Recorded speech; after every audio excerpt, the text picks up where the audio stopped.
হাতে হাত কি মিলবে শেষমেশ? দিল্লিতে ইন্ডিয়া মঞ্চের বৈঠকের আগে কংগ্রেস ও তৃণমূলের সম্পর্ক নিয়ে নতুন রাজনৈতিক জল্পনা তৈরি হয়েছে। বসিরহাট লোকসভা উপনির্বাচনকে কেন্দ্র করে দুই দলের মধ্যে সমঝোতার সম্ভাবনা। তৃণমূলের দাবি জাতীয় রাজনীতিতে মমতা বন্দ্যোপাধ্যায়ের সক্রিয় ভূমিকা প্রয়োজন। অন্যদিকে প্রদেশ কংগ্রেসের ভেতরে এ নিয়ে মতভেদ স্পষ্ট। প্রদেশ কংগ্রেস কিছুতেই তৃণমূলের দুর্নীতির দায় নেবে না। জোট রাজনীতির এই নতুন সমীকরণ শেষ পর্যন্ত কোন দিকে যায়, এখন সেদিকেই নজর রাজনৈতিক মহলের।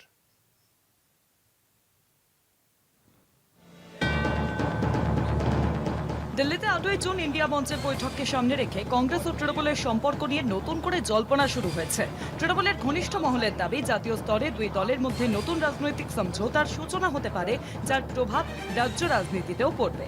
তৃণমূল সূত্রে দাবি, ইন্ডিয়া মঞ্চের কোনো দলের তরফে মমতা বন্দ্যোপাধ্যায়কে বসিরহাট লোকসভা কেন্দ্রের সম্ভাব্য উপনির্বাচনে লড়ার পরামর্শ দেওয়া হয়েছে। তাঁদের মতে 2029 সালে লোকসভা নির্বাচনের আগে বিরোধী জোটে মমতার সক্রিয় উপস্থিতি গুরুত্বপূর্ণ।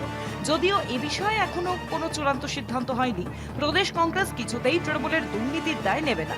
দলের অন্তরে জোর আওয়াজ কখনোই তৃণমূলের সঙ্গে সমঝোতা নয়। কংগ্রেস তৃণমূল সমঝোতা আদৌ হবে কি জোট?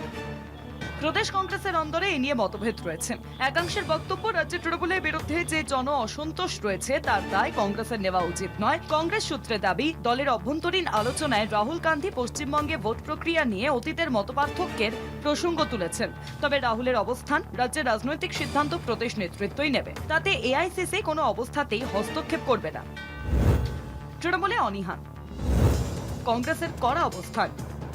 অন্যদিকে তৃণমূল বিরোধী বৃহত্তর সমঝোতার সম্ভাবনা কার্যত নস্যাৎ করেছে এমএবির নেতৃত্বাধীন সিপিএম। ওই দলের বক্তব্য, তৃণমূলের সঙ্গে কোনো নির্বাচনী সমঝোতার প্রশ্নই ওঠে না। রাজনৈতিক মহলের মতে বসিরহাট উপনির্বাচন ঘিরে বিরোধী শিবিরের ভবিষ্যৎ সমীকরণের ইঙ্গিত মিলতে পারে। Kanad দাশগুপ্তের report, Kolkata TV.